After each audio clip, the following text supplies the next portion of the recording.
Bienvenue dans l'émission S'aimer mieux.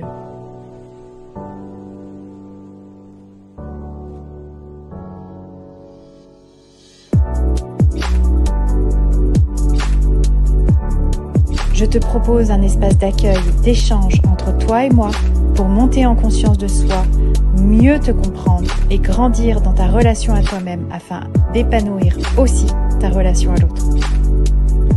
Je m'appelle Olivia Saxby, je suis hypnothérapeute et coach du cœur. Ensemble, apprenons à s'aimer mieux. L'émission qui te réveille et te révèle à toi-même pour t'aider à comprendre ce qui entrave ton amour pour toi-même et ton harmonie dans tes relations. Bienvenue dans l'émission S'aimer mieux. S'aimer mieux nous-mêmes pour être en harmonie et s'aimer mieux aussi avec l'autre.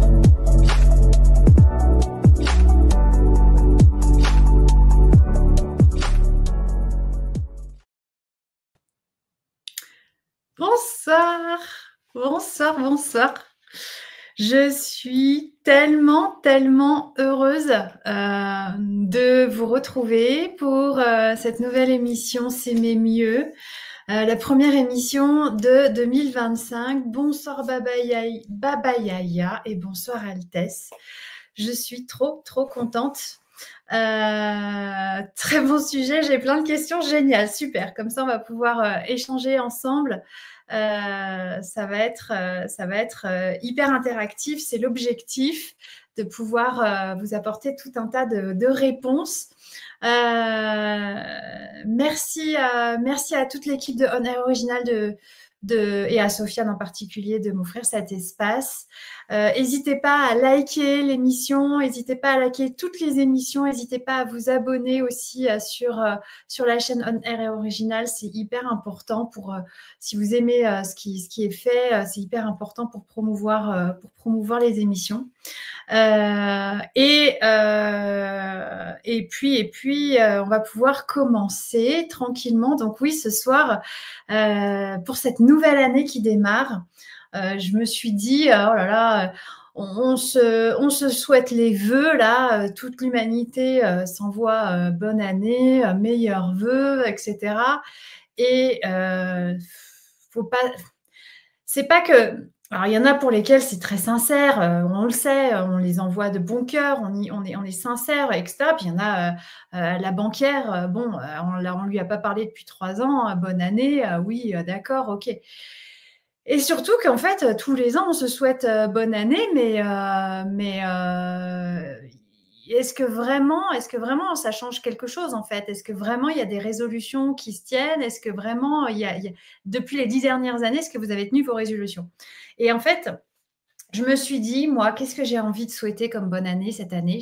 J'ai envie de souhaiter à tout à chacun d'avoir l'année la plus sereine et paisible possible, quoi que la vie puisse vous envoyer comme événement. Parce que parfois, la vie nous envoie des événements qui ne sont pas forcément toujours les plus évidents. Et pour cela, je me suis dit quel était le meilleur moyen de pouvoir vivre une année sereine, même si on vit des choses qui sont compliquées, c'était de pouvoir lâcher prise. Donc c'est pour ça, c'est comme ça que m'est venu ce thème qu'on va aborder tous ensemble ce soir. Oui, on va parler du lâcher prise. Alors, je vais essayer de vous donner des clés sur les causes en fait du non lâcher prise en fait, parce que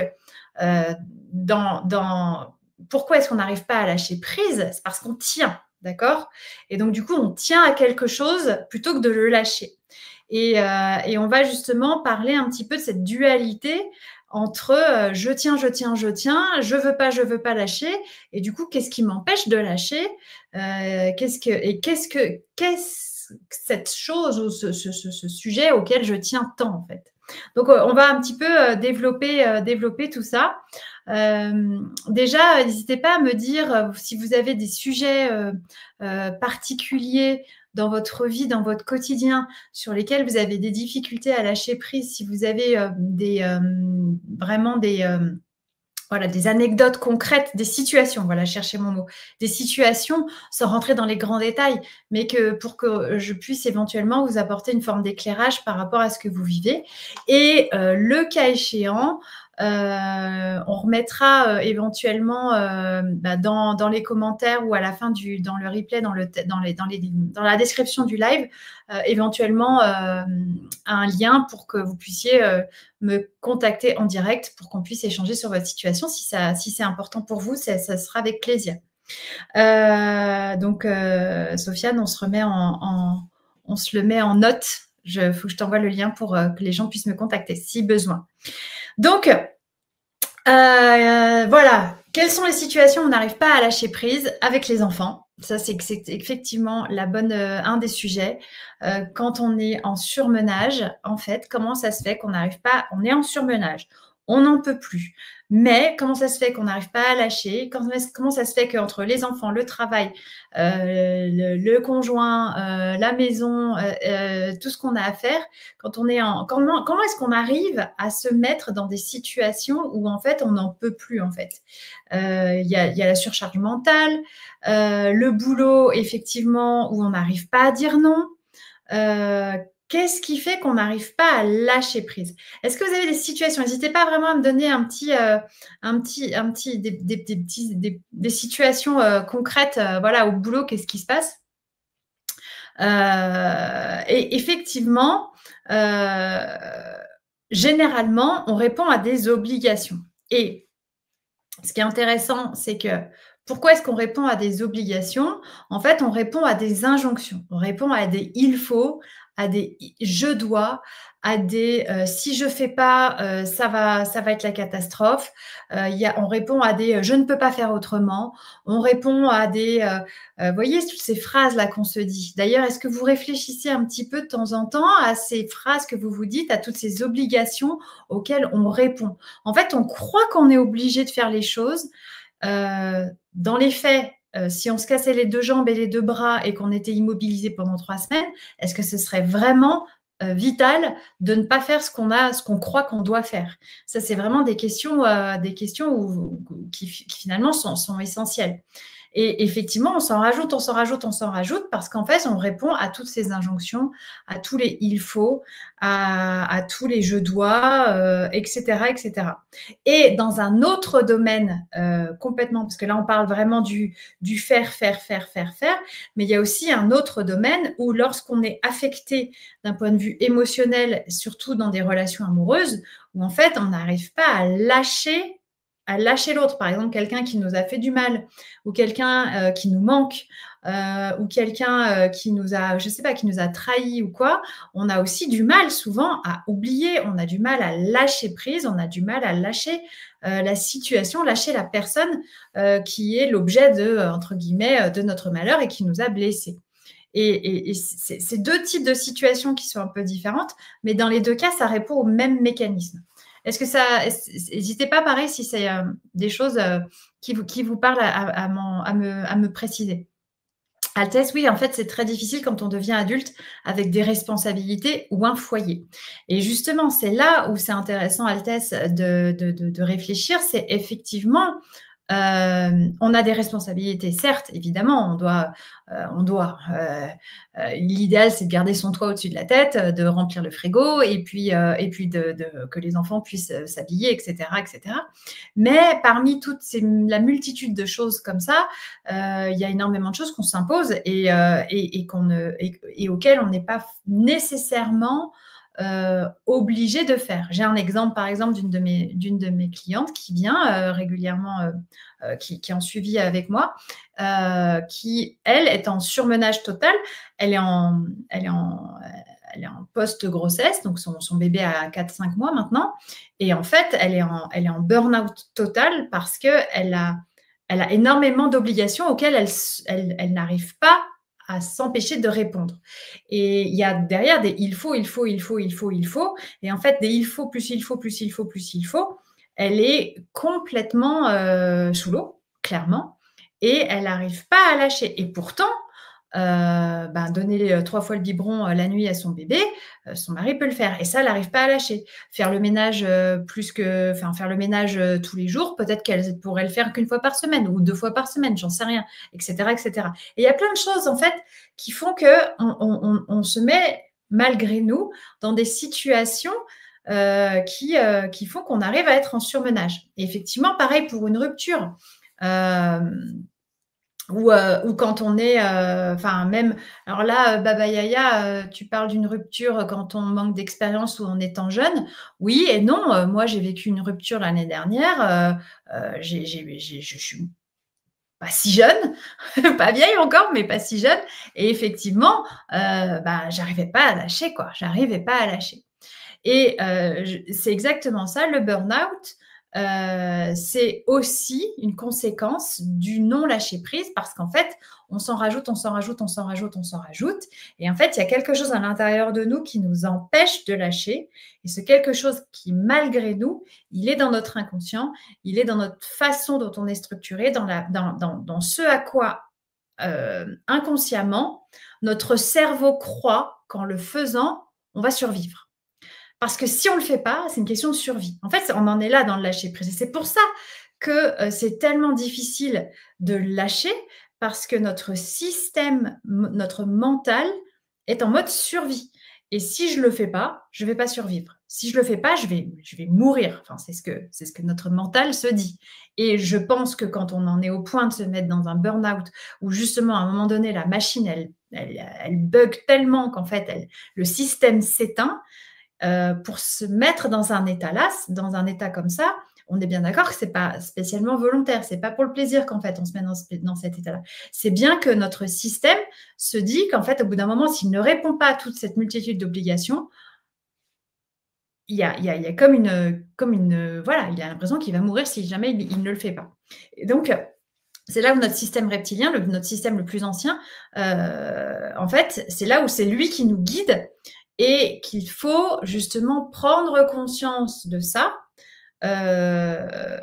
et non plus raisonner en forme de mental, mais justement prendre un pas de recul et prendre conscience de ce qui se passe. Mais H24, le lâcher-prise est la solution, mais c'est impossible. Le monde, l'état, la vie nous oblige à être attachés, ou c'est le craquage ou l'usure. Eh bien non, Altesse, c'est ce que justement le mental ego ne veut nous faire croire, sauf qu'en fait, c'est pas nécessairement, là encore,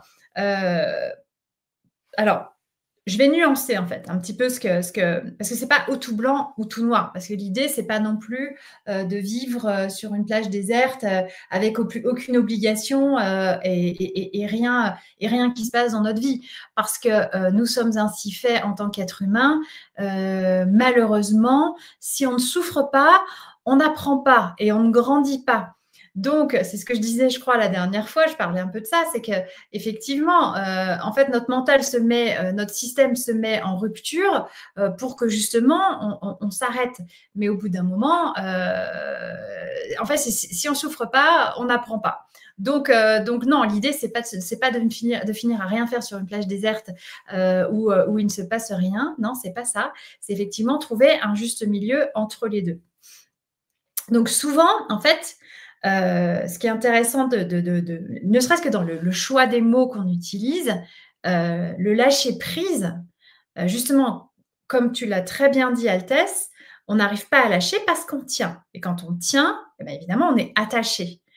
Donc, quand on est attaché, en fait, ça répond à un besoin de contrôler. Et c'est ça qui est super important à comprendre. Coucou Badra. Donc, en fait, on est attaché et on n'arrive pas à se détacher, donc à lâcher. Et du coup, donc ça répond à un besoin de contrôle. Généralement, derrière le contrôle, il y a deux blessures qui sont souvent récurrentes. C'est soit la blessure de trahison. J'ai tellement peur d'être trahi quelque part à l'intérieur de moi, dans mon système inconscient. Alors, quand je dis trahi, ce n'est pas forcément trahi d'un point de vue amoureux. Ça peut être trahi simplement d'être déçu. Dans la blessure de trahison, je ferai peut-être justement une émission un jour sur les blessures de l'âme, justement, l'abandon, le rejet, la trahison, l'injustice et l'humiliation. Si ça vous intéresse, je pourrais aussi vous en parler des heures et des heures. Mais aujourd'hui, on va juste parler des deux blessures qui amènent surtout cette forme de contrôle. Donc, j'ai commencé par la trahison. Donc, derrière la trahison, il y a la peur de ne pas être à la hauteur. Si je ne suis pas à la hauteur, potentiellement, c'est moi qui trahis l'autre en n'étant pas à la hauteur de ce qu'il attend de moi. La deuxième peur de la trahison, donc justement, c'est d'être déçu, moi, parce qu'en face, j'ai quelqu'un qui n'est pas à la hauteur de moi, de mes attentes. Donc, généralement, j'ai un très haut niveau d'exigence dans la blessure de trahison. Yes, bon, bah, c'est noté. Ça sera peut-être l'objet du prochain live, de la prochaine émission. Donc, dans la trahison, j'ai peur d'être déçue ou de décevoir. J'ai peur de moi de ne pas être à la hauteur ou d'avoir quelqu'un en face de moi dont je vais être très exigeant parce que j'ai besoin qu'il soit à la hauteur de mes exigences, etc., etc. Donc, c'est pour ça qu'en fait, sur des personnes qui sont contrôlantes, on va souvent avoir quelqu'un qui, inconsciemment, a peur d'être trahi. Fondamentalement, c'est une peur d'être trahi. Et la peur, donc derrière la trahison, je ne vais pas m'étaler plus sur la blessure de trahison, mais on en reparlera une autre fois. Mais déjà, c'est ça qui est intéressant de remarquer. Donc, derrière le besoin de contrôle, il y a la peur d'être trahi, d'être déçu. Et donc de se décevoir soi-même en lien avec ce que l'on croit que les autres peuvent attendre de nous. Tout ça, c'est inconscient, en fait. C'est la manière dont on s'est structuré. Et l'autre blessure sous-jacente au besoin de contrôle, ça va être la blessure d'injustice. C'est-à-dire qu'il y a une notion de bien ou de mal qui est très, très puissante. C'est-à-dire que je dois faire bien. Il y a une notion de devoir qui est mais presque vitale. C'est-à-dire qu'en fait, si je ne réponds pas à mon devoir, si je ne suis pas… Alors là aussi, il y a une question d'être à la hauteur, mais c'est vraiment à la hauteur du sens moral du devoir qu'il y a derrière ça. Alors, définissez-moi le sens moral. Donc, qu'est-ce qui doit être bien, qu'est-ce qui doit être mal? Ça aussi, ça pourrait faire l'objet d'encore d'une autre émission.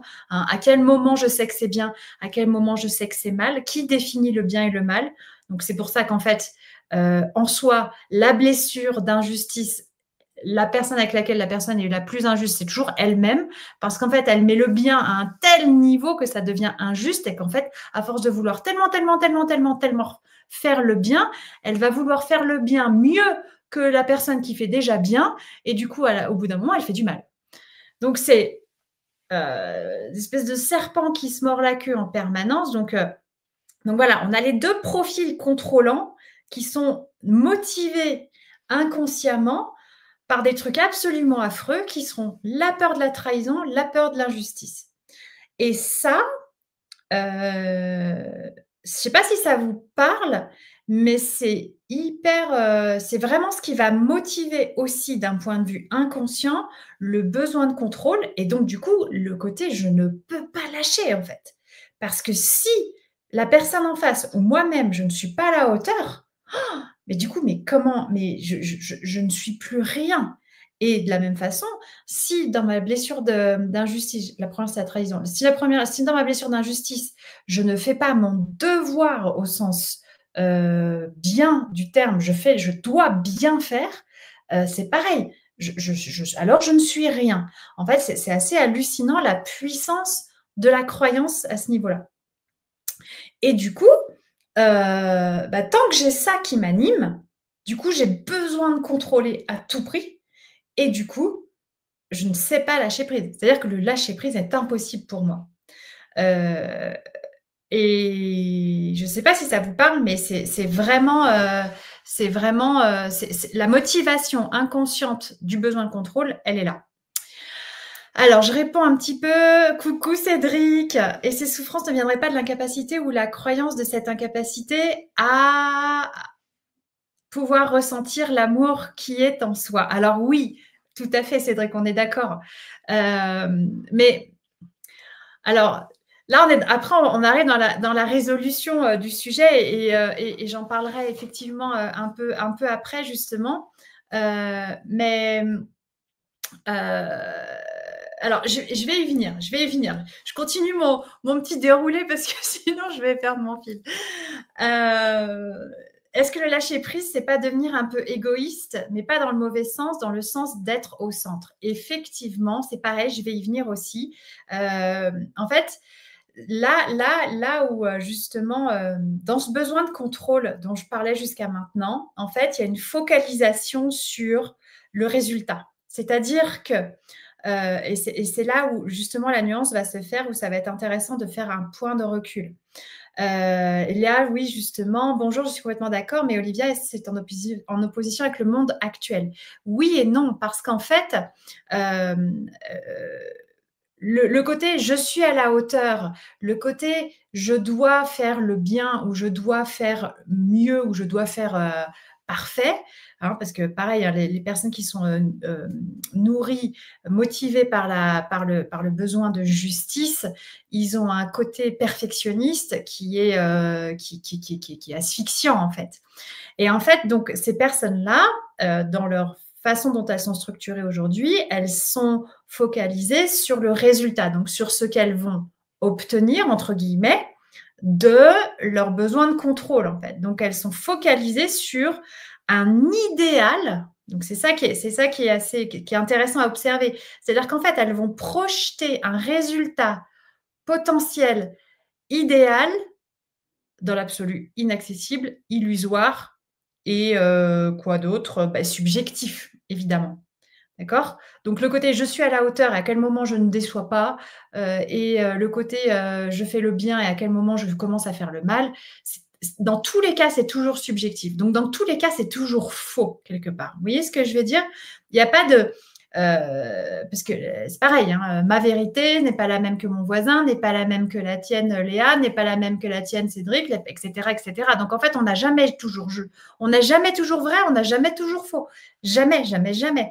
Donc, c'est là où justement, cette histoire de monde actuel, Léa, pour rebondir, c'est qu'en fait, le monde actuel, il n'existe que dans notre esprit. En fait, il n'existe que dans ce que l'on va se figurer, il n'existe que dans la vérité que l'on va se donner, en fait. Si mon niveau d'exigence, il est là-haut et que du coup, j'exige de la part de l'autre d'être là-haut, eh bien, je vais me maintenir dans un monde où tout est à ce niveau-là. Si en revanche, mon patron, je te dis n'importe quoi, mon patron me demande un niveau d'exigence ici et que moi, en fait, j'ai décidé de lâcher prise sur ce résultat qui, en fait, ne m'appartient pas puisque c'est lui, c'est son niveau d'exigence à lui, eh bien, j'ai le choix de lâcher, en fait, effectivement. Parce qu'en fait, son résultat n'est pas le mien. Mais ça dépend si, effectivement, derrière, je suis guidée par cette croyance potentielle que si je ne réponds pas aux exigences de mon patron, alors je ne suis pas quelqu'un de valable. Et donc, dans ce cas, c'est ma blessure d'injustice qui reprend le dessus ou ma blessure de trahison qui reprend le dessus. C'est-à-dire, je vais trahir mon patron si jamais je ne suis pas au niveau d'exigence que lui m'impose. Sauf qu'en fait, c'est toujours pareil. À quel moment lui, il a raison, à quel moment il a tort, en fait. Et c'est cette espèce de recul qu'il faut prendre par rapport à ce besoin d'aller chercher un résultat qui est intangible, qui est idéalisé, qui est faux par défaut, qui ne sera jamais atteint, qui est illusoire, qui est, qui est complètement,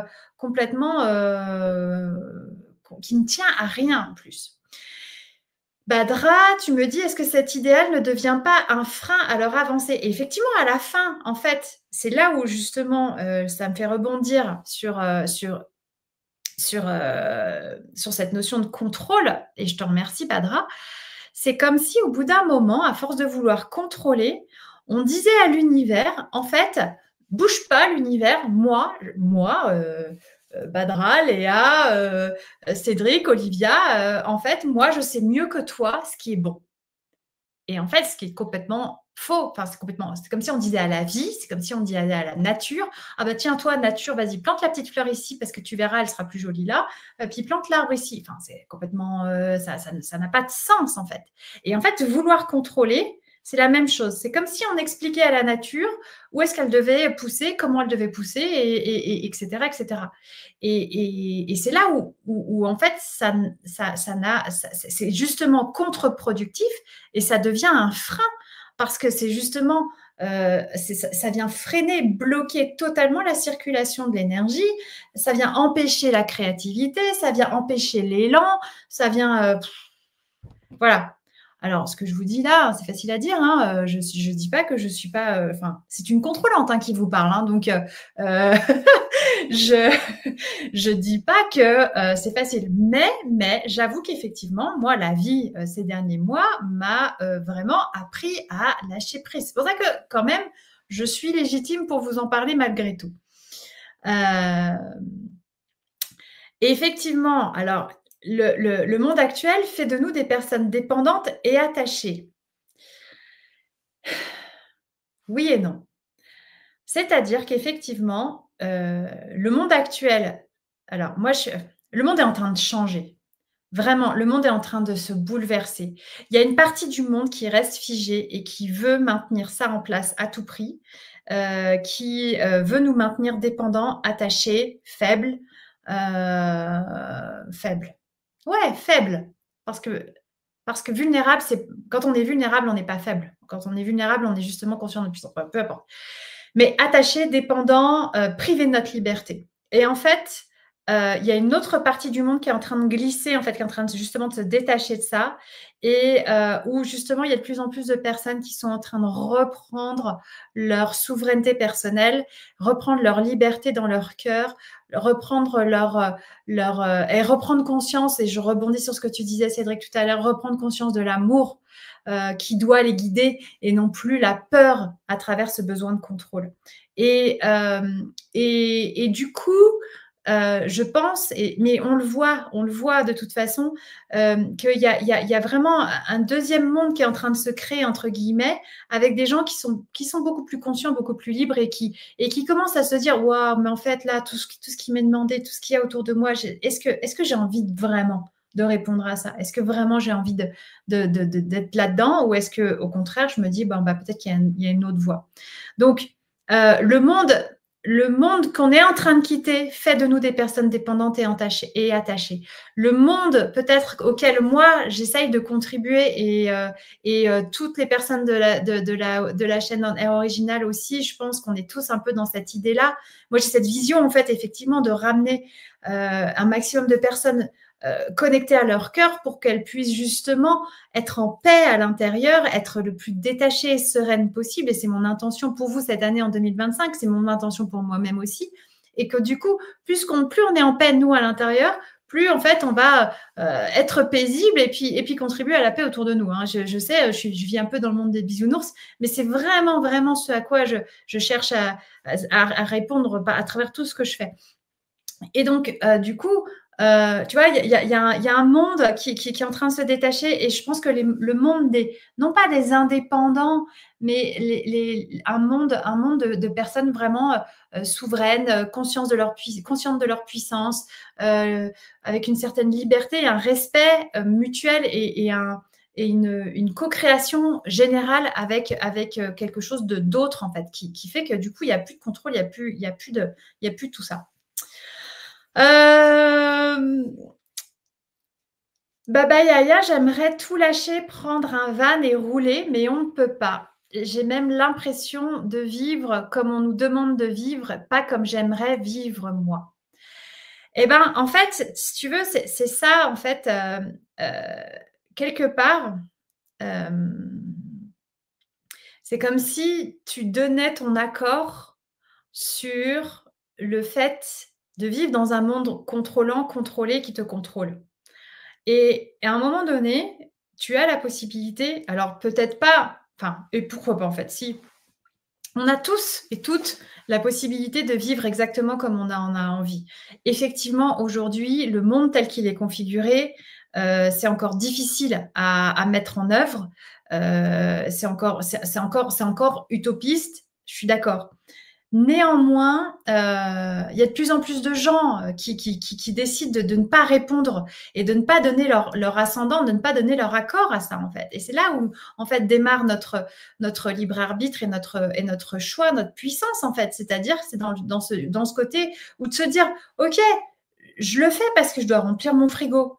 Mais il y a une partie de moi qui sait que tôt ou tard, ça va s'arrêter petit à petit, et plus j'émets l'intention d'aller faire quelque chose où je vais pouvoir faire circuler cette vie à l'intérieur, à l'extérieur de moi, et du coup aller justement prendre mon van et rouler sans sans être dans un esprit de fuite, en fait. Sans être en mode c'est bon, il y a tout qui m'embête pour rester poli, c'est bon, je me casse. Non, c'est pas ça. C'est vraiment vivre avec cet élan de créativité et du coup d'avoir cette intention de faire, comment dire, d'avoir cette intention de contribuer en fait. Et plus on va, nous, être tous conscients de notre puissance, dans notre amour de nous-mêmes, à nous respecter nous-mêmes dans nos envies, dans nos élans et dans notre créativité, plus on va pouvoir tout doucement construire ce nouveau monde qui est en train de se faire. De toute façon, ça se fait malgré nous. Et nos enfants qui, justement, eux, ne sont plus beaucoup faciles à serrer comme nous, on a été serrés, parce que nos enfants, c'est des savonnettes, on a du mal à avoir de l'emprise sur eux comme nos parents avaient l'emprise sur nous. Et ben c'est normal, c'est parce qu'en fait, ils sont en train de créer un nouveau monde aussi, en fait. Eux aussi, ils sont dans beaucoup plus de lâcher prise. Ils veulent plus ce contrôle. Donc, quelque part, ce monde, j'ai l'impression qu'il arrive et qu'en fait, il faut simplement, du coup, essayer de l'accompagner de la meilleure façon possible. Les personnes qui lâchent prise ont les moyens psychologiques et financiers de lâcher prise. Être indépendant dans notre monde, c'est compliqué. Alors là encore, c'est pareil, Léa, j'ai envie de dire que ça c'est... Alors moi, je ne partage pas cette croyance-là. Je ne partage pas cette croyance-là. Je crois que... Alors, je sais que ce n'est pas facile parce que ça fait plusieurs années, moi, que je ne suis plus salariée. Ça fait 5 ans que j'ai fait ma reconversion professionnelle. Avant, j'étais salariée. J'avais une vie financière qui était beaucoup plus confortable que je ne l'ai aujourd'hui. Aujourd'hui, c'est tranquillement en train d'évoluer, de changer parce que je suis en train moi-même de changer. Ce que je veux dire par là, c'est qu'en fait, à un moment donné, il ne s'agit pas de se dire demain, une fois que je serai à la retraite, je pourrai enfin profiter de la vie. Ben non, en fait. Parce qu'en fait, une fois qu'on est à la retraite, on ne profite pas plus de la vie parce qu'en fait, on est toujours dans cette même forme de contrôle. Ce n'est pas parce qu'on est à la retraite qu'on change notre façon de penser. En fait, c'est aujourd'hui, en termes de moyens psychologiques, justement, peut-être que je me fais accompagner, donc peut-être que j'investis sur moi, peut-être un petit peu avec des personnes comme moi, mais il y en a plein, hein, des personnes qui savent accompagner sur ce type de transition de vie, etc. Où en fait, je choisis aujourd'hui de devenir quelqu'un d'autre, en fait. C'est comme un changement d'identité, en fait. C'est-à-dire, je passe de la personne contrôlée, contrôlante et un peu, entre guillemets, contrôlée, contrôlante, à quelqu'un qui s'affranchit et qui se libère et qui, dans tous les choix de la vie, dans tous les choix du quotidien, commence à vouloir vraiment, dans ses actions, faire circuler cette vie et en fait arrêter de tout contrôler pour arrêter de planter la petite fleur jaune là où la nature aurait décidé de mettre un arbre, en fait. Et effectivement, c'est compliqué. On n'a pas dit que c'était facile, mais en vérité, c'est très, très simple. C'est juste ça. Alors, Badra, comment trouver un équilibre car c'est difficile de lâcher? Alors, déjà, il y a cette prise de conscience. Déjà, il n'y a pas de recul à faire. Je prends du recul par rapport à ce qui se passe. C'est-à-dire que on a tout le temps la tête dans le guidon, du matin jusqu'au soir. J'avais une personne dans mon cabinet tout à l'heure, à 18h, et il me dit, en plus, il me dit, ouais, non, mais en fait, on ne peut pas contrôler ses pensées. Et je lui dis, pardon? Mais non, on ne peut pas contrôler ses pensées. Je lui dis, bien sûr que si, en fait, on peut contrôler ses pensées. Et en fait, il ne s'agit pas tant de contrôler, mais il s'agit de passer à la maîtrise, en fait.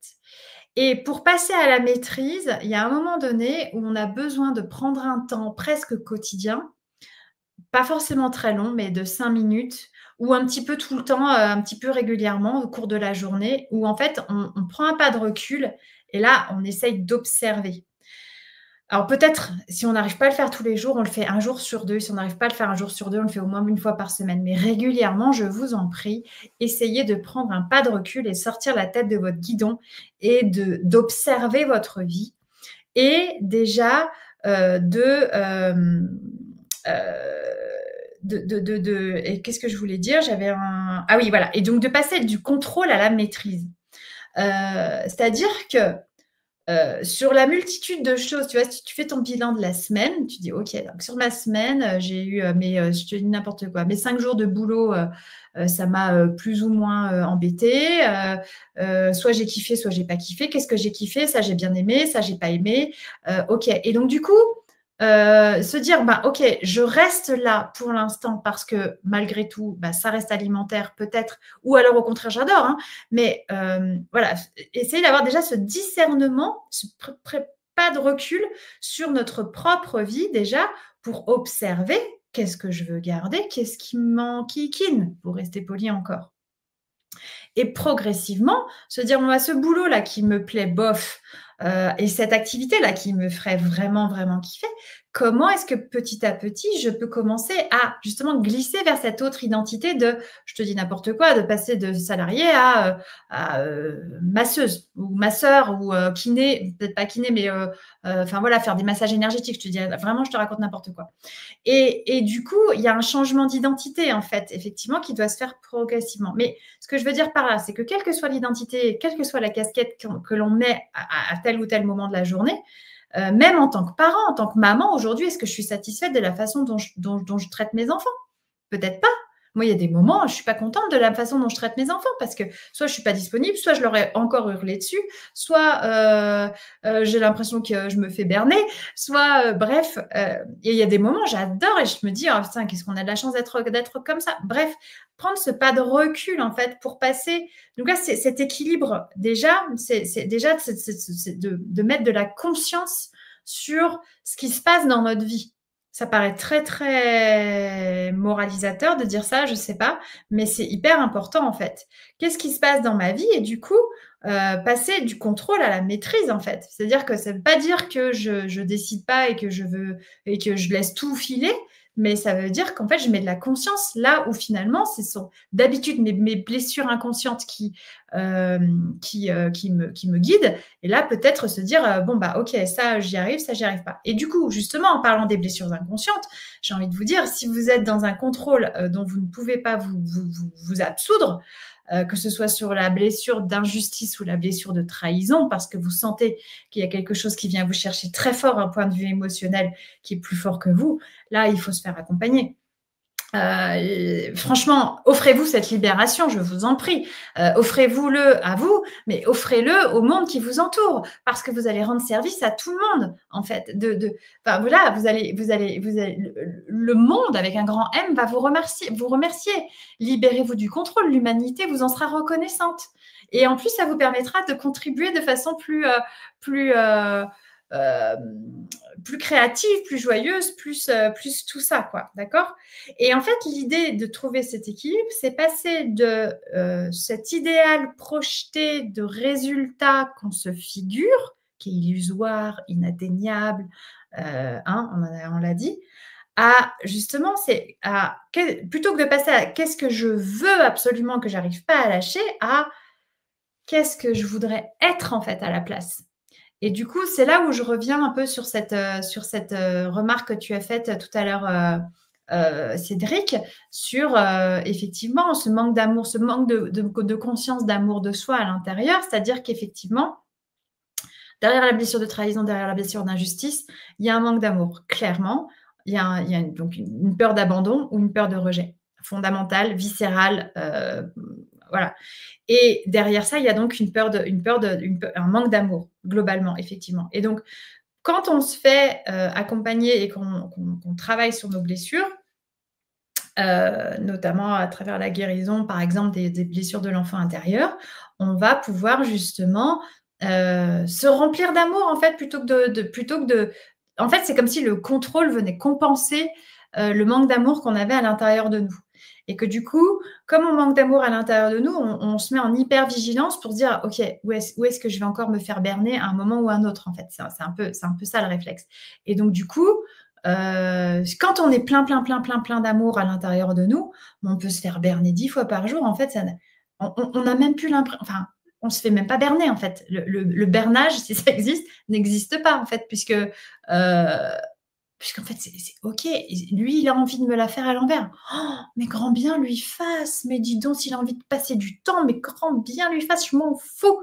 Tellement moi, je suis plein d'amour pour moi, en fait. Et du coup, on passe de ce besoin de contrôle qui nous remplit à juste, je suis bien parce que je me sens bien, parce que je suis en confiance, parce que j'ai foi en moi, parce que je connais mes capacités, parce que. Donc, en fait, c'est un peu comme ce changement de paradigme qu'on est en train de vivre dans l'évolution de notre société. Eh ben, j'ai un peu envie de dire que à notre niveau individuel, c'est un peu la même chose. C'est changer de paradigme à je suis centrée sur l'avoir, le résultat de ce que je veux avoir, de ce que je veux obtenir, à qui je veux être et comment j'ai envie d'être et comment j'ai envie de vivre ma vie en fait en tant qu'être. Alors, attends, j'ai passé, je ne sais plus où j'en suis dans les commentaires. Donc voilà, là, je répondais à l'équilibre. Est-ce que ça a répondu à ta question, Badra? Tu me diras. C'est ça, effectivement, un éveil, car on est rentré dans un système toxique pour soi. Et effectivement, et en fait, ce système, alors tu vois, c'est intéressant, j'ai envie de rebondir là-dessus, tu vois, entre le bien et le mal. On pourrait très bien dire, ouais, mais ce système toxique, il est mal, il est mauvais, on est sous contrôle, on est pressurisé, nanana, nanana. Ouais, ok, en fait, mais bon, c'est pas ce système toxique-là qui va finalement te pousser à t'en sortir. En quoi est-il mal finalement? Est-ce que finalement ce système toxique que toi tu juges mal, je dis toi, nous tous, hein, que nous jugeons mal parfois ou que nous pouvons mal juger, est-ce que c'est finalement pas ce système qui va me permettre de me libérer tellement à un moment donné je vais être pressurisée comme un citron et que du coup le jus de vie à l'intérieur de moi va se dire mais laissez-moi tranquille, je veux sortir et je veux aller vivre ma vie. Et du coup, je m'affranchis en fait de ce système qui jusqu'à maintenant était toxique pour moi et qui au bout d'un moment devient, en tout cas moi je deviens indifférent ou indifférente à ce système. Tu vois le truc? Et c'est pareil, cette personne qui m'a fait mal, qui m'a tellement blessée, est-ce qu'elle m'a vraiment fait mal ou est-ce que finalement, si je commence à comprendre et à apprendre de mes blessures, est-ce que finalement, c'est pas cette personne qui m'a fait tellement de mal, c'est parce que c'est pas elle qui va m'aider à m'en sortir. Et du coup, c'est pareil, tu vois, ça permet de se dire, bon, bah, qu'est-ce qui est mal, qu'est-ce qui est mauvais? Définissez-moi le mal, définissez-moi le mauvais, définissez-moi la perfection. Tu vois, c'est là où le contrôle, il a juste même plus de sens, en fait. Là encore, c'est une contrôlante qui vous parle, donc facile à dire, mais bon. Où est-ce que j'en étais? Désolée, j'ai l'impression que la génération future est justement plus manipulable. L'histoire se perd, la connaissance encore plus. Alors,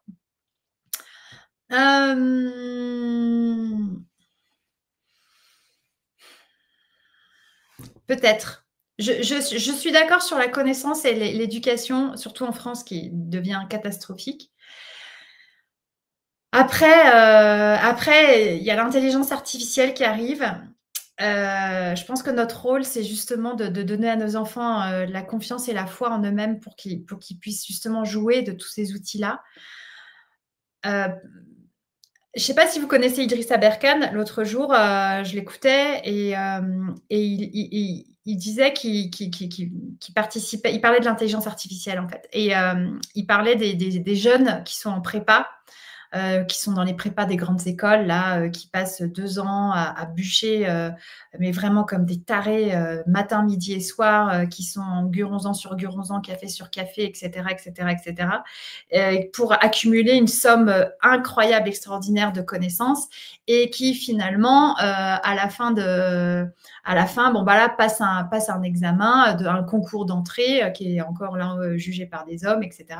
Et en fait, il était désolé et désemparé pour ces jeunes parce qu'en fait, ces jeunes vivent uniquement à travers à travers l'accumulation de connaissances, un petit peu comme si on accumulait de la matière, comme si on accumulait du matériel, en fait, comme si on accumulait des choses. Sauf qu'en fait, derrière, ils ne savent pas forcément le restituer. Et c'est surtout que derrière, on a une intelligence artificielle qui aujourd'hui sait obtenir obtenir un doctorat, a priori, moi, je n'ai pas été vérifié, mais ChatGPT sait aujourd'hui la capacité, la connaissance d'obtenir un doctorat. Donc, ça veut dire que l'intelligence artificielle nous a déjà dépassés. Donc, finalement, est-ce que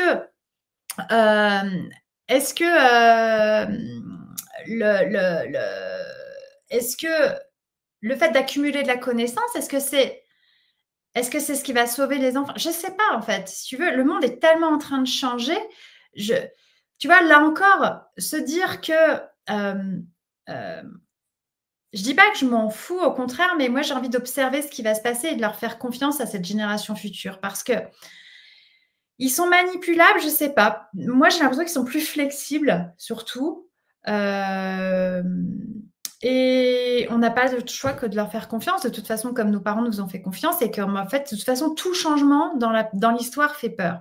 Et justement, parce que notre mental ego qui a besoin de contrôler résiste toujours au changement. Donc c'est là où, tu vois, le lâcher prise, il va jusque là, en fait. C'est-à-dire qu'à bout d'un moment, je fais tellement pas confiance à l'environnement qui m'entoure et je me fais tellement pas confiance qu'au bout d'un moment, j'ai besoin de tout contrôler. Sauf qu'en fait, tu peux pas changer le cours de la rivière, tu peux pas déplacer le cours d'eau là où il a envie de passer. C'est pas possible. Et bien là, on est un peu dans le même mouvement, j'ai envie de te dire. C'est le système qui nous a conditionnés à penser et agir ainsi, effectivement. Et c'est là où, justement, nos enfants et justement une partie de notre humanité qui s'éveille est en train de changer ce système.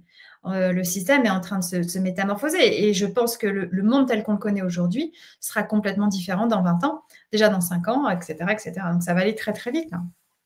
C'est pour ça que si on ne lâche pas prise, on va mourir. Parce qu'en fait, le monde va changer beaucoup trop vite pour notre petit esprit. Et puis, alors, notre esprit il est tout petit. Donc, en fait, si on surfe pas la vague, on va se faire liquider dans tous les sens du terme. Cédric, tu me dis, il est intéressant de regarder en soi quelle lutte nous mettons en place avec le monde extérieur. Je pense qu'il est possible de faire la paix dans ce domaine avec soi. C'est exactement ça. C'est justement ça. En fait, on passe notre temps dans notre besoin de contrôle, dans notre besoin c'est fou, hein, parce que on a besoin de contrôler et donc du coup, on se bat contre les éléments. Et alors qu'en lâchant prise, en se disant bah, ok, je fais confiance, en fait, les choses se déroulent beaucoup mieux que nous, on n'aurait jamais pu l'imaginer. Et c'est ça, en fait, on a besoin de contrôler notre monde extérieur parce qu'en fait, on n'a pas assez foi, on n'a pas assez conscience et confiance dans notre puissance intérieure. Plus je me rapproche de moi, plus je me recentre en moi, plus je redeviens la personne la plus importante de ma vie, n'est-ce pas? Plus justement ça va être calme à l'intérieur, quoi qu'il se passe autour de moi en fait. Et c'est exactement ça. Plus on se met dans cette posture-là, dans ce côté être. Je suis conscient, je suis calme, je suis en paix. Et plus, en fait, tout ce qui se passe autour de nous devient presque secondaire, superficiel. Merci Léa, Olivia, dans cette action d'émission sur ce sujet, il y a un éveil. Merci, c'est chouette. Ça, c'est sympa parce que du coup, je suis heureuse merci vraiment. Je suis heureuse de lire que, effectivement, à travers les quelques mots que je partage, ça permet, justement, c'est l'objectif recherché. Donc, c'est super. Merci de me le partager, de me le dire.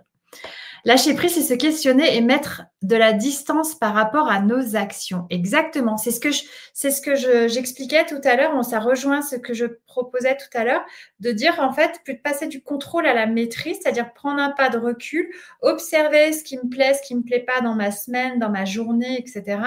Remercier pour amplifier ce que j'ai aimé dans ma vie et essayer de tout doucement libérer ce qui ne me plaît pas dans ma vie et du coup mettre de la distance par rapport à… Et en fait, mettre de moins en moins d'intention sur les actions qui ne me plaisent pas pour mettre de plus en plus d'intention sur les actions qui me plaisent et qui me conviennent et qui me portent et qui me font du bien en fait. Et c'est là où, justement, plus je vais aller vers ce qui me fait du bien et ce qui me met en joie, plus je vais amplifier ça dans ma vie et plus ma vie va être facile et simple. Ça paraît très pareil, hein, ça paraît très bisounours ce que je vous dis là, mais c'est purement vrai. Et donc Badra, c'est lui qui nous a construit pour qu'on réponde à ses exigences. Maintenant, je me libère de ça car j'ai acquis les outils pour ne plus être dans cette emprise. C'est lui, c'est-à-dire le système qui nous a conditionnés à penser, à agir ainsi. C'est lui qui nous a construit pour qu'on réponde à ses exigences. Exactement, c'est ça. C'est-à-dire qu'en fait, tant qu'on est dans cette posture de j'accepte d'être contrôlé, et ben en fait, on accepte que et donc de contrôler aussi, hein, parce qu'en fait, c'est dans les deux sens. Quand on va commencer à lâcher le contrôle, on va commencer aussi à lâcher l'impact que notre système, enfin le système extérieur ou notre environnement peut avoir sur nous. Et l'idée, c'est ça, c'est de se détacher au maximum et de passer sur un mode je réponds, je réagis tranquillement, mais c'est pas je réagis, c'est pas je suis pas en réaction en fait.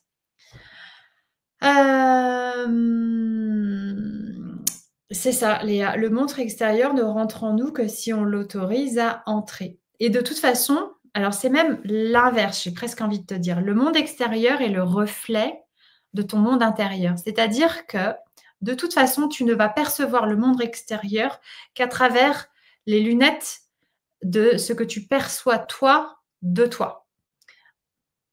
Et donc, du coup, si ton monde extérieur est tumultueux, c'est parce qu'à l'intérieur de toi, c'est tumultueux. Si ton monde extérieur est calme, c'est parce qu'à l'intérieur de toi, c'est calme. C'est un rapide raccourci, mais fondamentalement, c'est l'équilibre général. Attention, ne vous réveillez pas trop sur ce média entre thérapie et votre émission. Mais si mais si, éveillons-nous, réveillons-nous. Allons-y, allons-y. Eh bien, merci pour votre intérêt. Merci pour Média d'éveil. Il faut changer le slogan de votre web radio. Excellent, Altesse. Bon, on en parlera à Sofiane. Média d'éveil. Mais oui, c'est génial. Mais c'est génial. Et d'ailleurs, un petit coucou à tous mes collègues de thérapie. Et pareil, il faut liker, il faut aller voir les émissions, aller voir les replays, s'abonner à la chaîne pour que on puisse tous et toutes pour que YouTube justement c'est comme tout à l'heure, c'est ce que je disais, plus on va donner de l'intention sur ce qui nous plaît et sur ce qu'on aime, plus l'univers va le promouvoir. Et ben c'est pareil avec les algorithmes sur les médias, hein, sur les réseaux sociaux en fait, hein. Plus on clique sur ce qu'on aime, plus l'algorithme nous propose et va proposer ce qui nous semble bon aux autres. Donc, il faut cliquer, liker les émissions One Air originales. Encore et encore. Et puis partager, etc. Ça, c'est pareil. L'algorithme, il adore. Du coup, en gros, si je devais résumer mes clés, moi, j'en ai compté 3. La première, c'est effectivement cette prise de recul. C'est ce côté, plutôt que de subir le monde dans lequel je vis, déjà, je prends du recul et déjà, j'observe en fait, avec vraiment comme si je voyais ma vie du premier étage et que ma vie se déroulait là en bas, ou comme si vous projetiez votre vie sur un écran de cinéma. Vous imaginez un cinéma et vous dites, ah ok, la vie d'Olivia, elle est comment là? Ça va, ça va pas. Non, ça je change, ça au contraire j'amplifie. Et en fait, faire ce point sur sa vie, déjà, ça va permettre aussi de faire des choix en conscience. Donc tu vois, le lâcher prise, c'est aussi déjà de faire des choix en fait en conscience. Pour du coup, deuxièmement, se détacher de ce qui n'est plus important pour nous. Et si on n'arrive pas à se détacher parce qu'on a des blessures, notamment blessures de trahison, blessures d'injustice, lesquelles sont guidées par l'abandon et le rejet, enfin l'inverse, le rejet et l'abandon, et bien à ce moment-là, je vous invite vraiment à aller vous faire, allez vous faire accompagner par quelqu'un qui va vous aider à vous libérer de ça. Donc moi, entre parenthèses, c'est ce que je fais à travers la guérison des blessures de l'enfant intérieur, mais il y a plein d'autres façons de le faire de toute façon. Donc le plus important, c'est de le faire avec quelqu'un avec lequel vous allez vous sentir bien. Donc ça, c'est vraiment le plus important. Et du coup, ensuite, bah, ça va permettre de cesser aussi ce jugement que l'on émet sur nous-mêmes qui est tellement dur dans le côté « je fais bien », qu'est-ce qui est bien, qu'est-ce qui est mal, dans le côté je cherche la perfection, définissez-moi la perfection, hein. Moi, selon moi, nous sommes tous parfaitement imparfaits, mais c'est ce qui nous rend magnifiques. Et donc voilà, aller chercher vraiment beaucoup plus un peu dans cette prise de recul aussi, c'est je dire waouh, mais en fait tout ce qu'elle a réalisé là, en fait c'est super quoi, bravo en fait, et je me remercie en fait d'être cette personne extraordinaire que je suis, et il faut le faire avec le cœur ça, hein. Remerciez-vous tous les jours d'être cette personne extraordinaire que vous êtes, parce que c'est le cas, hein, je vous assure, hein. On se flagelle mais d'une force incroyable. Moi j'ai envie de vous dire mais merci d'être les personnes que vous êtes, parce qu'à travers toutes les jolies choses que vous faites, vous contribuez à chaque moment d'être une personne, d'avoir un monde meilleur. Et donc, plus vous allez amplifier et vous remercier d'être des personnes super et de faire des choses super, plus, du coup, le monde sera super. Enfin, c'est pas beaucoup plus compliqué que ça. Et du coup, avec cette prise de recul, une fois que j'ai travaillé sur mes blessures et que je vais quand même beaucoup mieux et que j'ai beaucoup plus de bienveillance vis-à-vis de moi-même, et donc bizarrement, j'ai beaucoup plus de disponibilité et de paix aussi vis-à-vis des autres et de patience, etc. Et ben du coup, je passe de l'avoir, donc je veux, à finalement, je suis en fait, et je suis bien, je suis moi. Je m'assume, je me mets au centre de ma vie pour pouvoir mieux contribuer, hein. L'idée, c'est pas d'être au centre de sa vie en étant narcissique, non.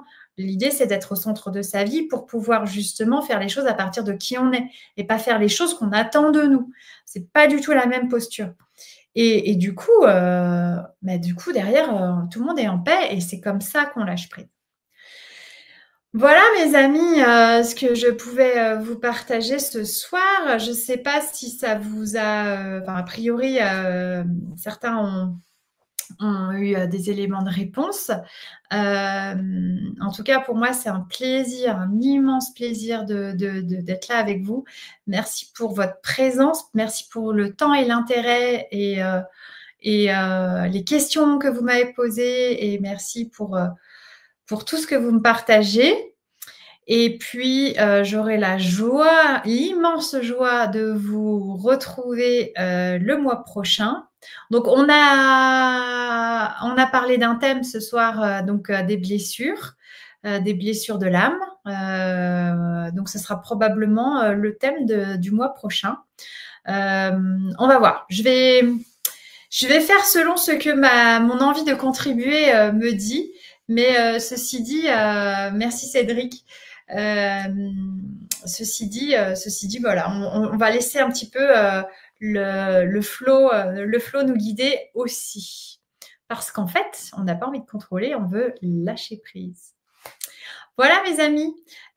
Donc n'oubliez pas de liker toutes les émissions de On Air Original, de les regarder en replay si vous n'êtes pas là, voilà, avec plaisir. N'hésitez pas si vous avez besoin d'un petit coup de main ou d'un accompagnement. On vous remettra les coordonnées, ou en tout cas comment me joindre dans les commentaires, dans la description de la vidéo. Et puis, on se retrouve dans la joie, la bonne humeur, le plaisir le mois prochain. Sauf si vous avez encore des questions. Mais si c'est OK, on y va comme ça. Merci à tous. Passez une belle soirée et à très, très bientôt.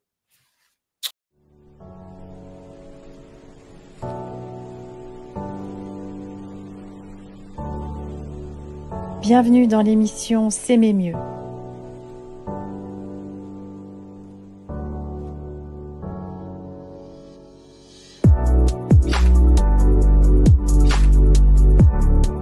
Je te propose un espace d'accueil, d'échange entre toi et moi pour monter en conscience de soi, mieux te comprendre et grandir dans ta relation à toi-même afin d'épanouir aussi ta relation à l'autre. Je m'appelle Olivia Saxby, je suis hypnothérapeute et coach du cœur. Ensemble, apprenons à s'aimer mieux. L'émission qui te réveille et te révèle à toi-même pour t'aider à comprendre ce qui entrave ton amour pour toi-même et ton harmonie dans tes relations. Bienvenue dans l'émission S'aimer mieux. S'aimer mieux nous-mêmes pour être en harmonie et s'aimer mieux aussi avec l'autre.